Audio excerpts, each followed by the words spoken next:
Hello, loves. Welcome to the Live Your Freedom Now podcast.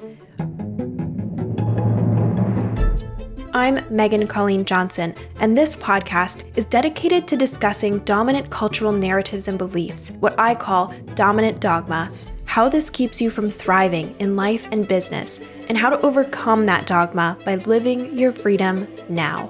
While this path sounds clean and straightforward, the truth is, life and being human is messy. So around here, we value the both and.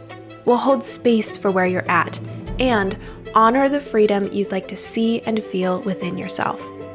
Hit subscribe to stay updated, and for more information about me, my work, and to download my free Claim Your Freedom Now journal guide and ecotherapy meditation, head to megscolleen.com.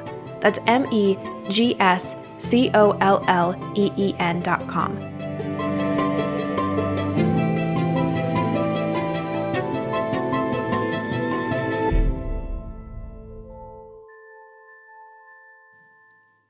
Hello, free thinker. Today I am writing to you from the porch of our back house. The sun is shining. My dog is exploring, looking like a little sheep grazing in the pasture of our yard. And there is a gentle breeze that for some reason feels like a supportive hug today. I'm feeling tender, coming off of a very full weekend of 12-hour class days, where for some reason or another, I especially struggled to maintain my own energetic boundaries. As I pause to notice my inner and outer worlds, I encourage you to do the same. Notice where you are, the colors around you, the sounds. Notice any textures. Perhaps the bark of a tree, the texture of the wall, or the floor beneath your feet. And then notice any emotions that are present in your system. Notice your energetic boundaries. Are your emotions feeling grounded and from within, or enmeshed and intertwined with those around you? In this practice, I encourage you not to judge or label any sensation, object, or even the state of your energetic boundaries. Instead, simply notice, witness, and allow all parts of yourself and your experience to the table. Allow them and you just as you are in this moment. This is a practice of personal freedom that you can utilize at any time.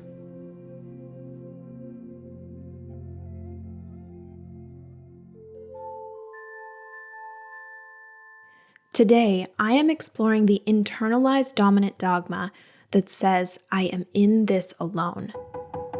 As I explore, please notice where this discussion feels supportive for you and where it does not. Take what serves you, leave the rest, and always put your safety first. This internalized story, I am in this alone, often results in feeling as though you cannot reach out for help, that you are the only one feeling this way, and that nothing will change no matter how hard you try to relate, connect, think differently, feel differently, or just be differently. You are truly alone. This dominant dogma has many root causes and can reside lightly on the surface of daily life, or it can be deeply rooted, resulting in a lived experience of depression, anxiety, and overwhelm. Believing I am in this alone can be due to and entangled within very real and valid past or present experiences, such as the experience of being denied supportive parental love as a child, existing as a disabled person, a person of color, a neurodivergent person, an LGBTQ person, or another minority in a world not designed for you. Ultimately, internalizing the belief that you are in this alone is often rooted in a consistent experience of not being heard and not having your needs met. By claiming this belief, you are in this alone, you are able to move forward in some sort of way. Not necessarily the most supportive way, but a way. With this in mind, I will explore this dominant dogma by imagining your aloneness is providing you with something in return, providing you with some sort of way forward. This process is called secondary gain. Secondary gain. While this is a complex and often misused concept, according to Dr. Ariel Schwartz, secondary gain is any positive advantage that accompanies physical or physiological symptoms. By believing you are in this alone, you may be unconsciously allowing some unmet need to be held onto instead of tended to. Instead of facing the potential reality that this need you have or that you had may never be met by the human or humans you wanted it from, it feels easier to some extent to hold onto aloneness. It's easier to believe you are alone than to reach out for help and potentially face rejection again. It's easier to believe you are alone than to seek community, a relationship, a friendship, and potentially face not belonging again. It's easier to believe you are alone than to face the unmet need for love and approval that your younger self had. Let's take a deep breath, breathing in and breathing out.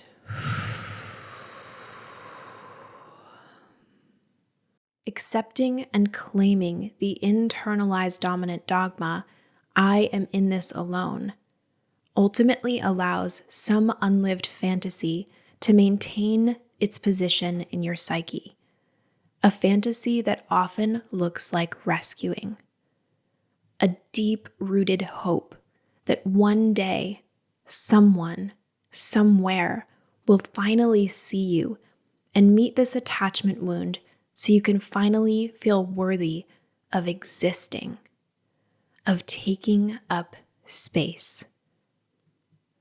Again, let's take a deep breath, breathing in and breathing out. As I'm writing this, it feels crucial to note that I write this from a place of knowing. This is not just me as a certified coach and a psychology graduate student offering knowledge and proven information about your psyche. This is me writing as a child trauma survivor, a late diagnosed neurodivergent person, and a CPTSD survivor. This is me writing to you as someone who navigates this internalized dominant dogma on the regular. In fact, it came up for me only this weekend as I noticed myself playing small, feeling quote-unquote victim-y, and then subsequently embodying hyper-competence, embodying hyper-aloneness.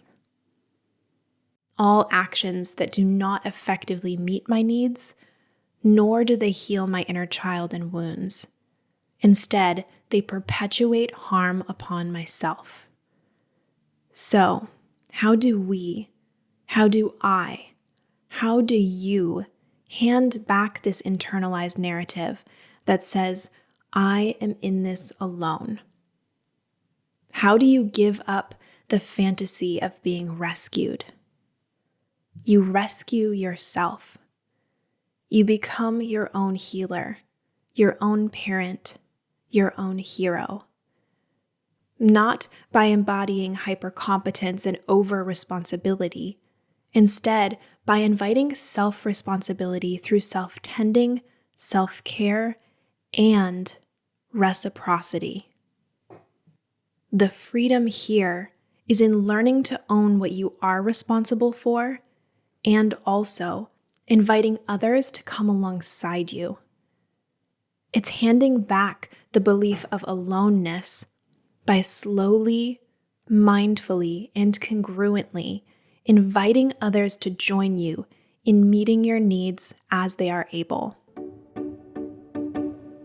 To further discuss this, I want to read an excerpt from my upcoming book, Live Your Freedom Now. In it, I share, when you stay in a state of victimization, you cultivate a sense of isolation and have what is known as an external locus of control, a belief that your life is entirely controlled by circumstances outside of yourself. You fall under the belief that in order for you to be free and experience goodness, the people and circumstances around you have to change.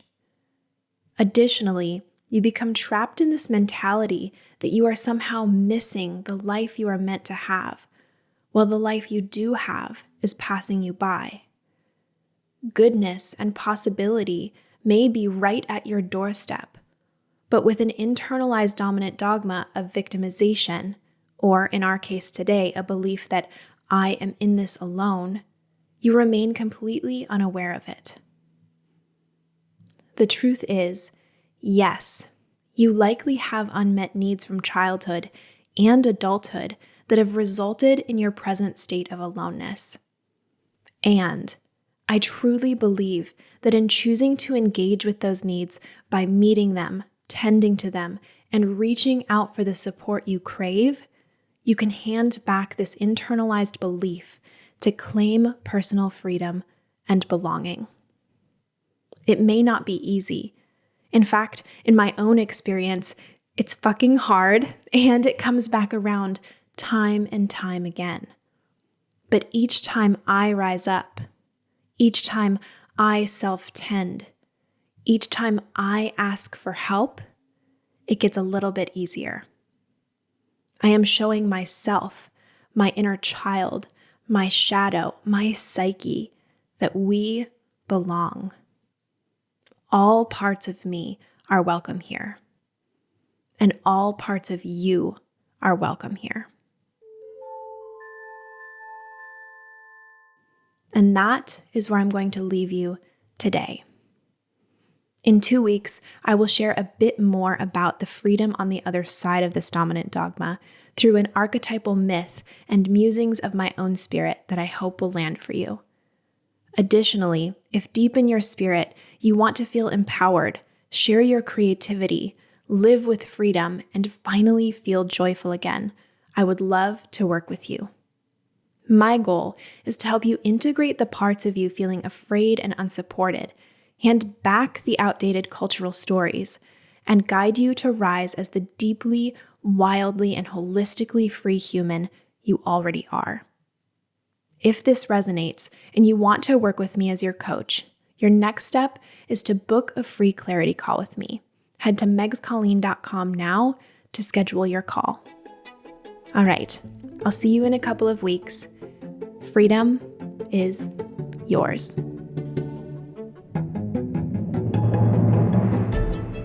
Thank you for joining me for another Live Your Freedom Now podcast episode. If you enjoyed this episode, I'm always so grateful for a 5-star rating, and you can learn more about me, my work, and download my free Claim Your Freedom Now journal guide and ecotherapy meditation at megscolleen.com.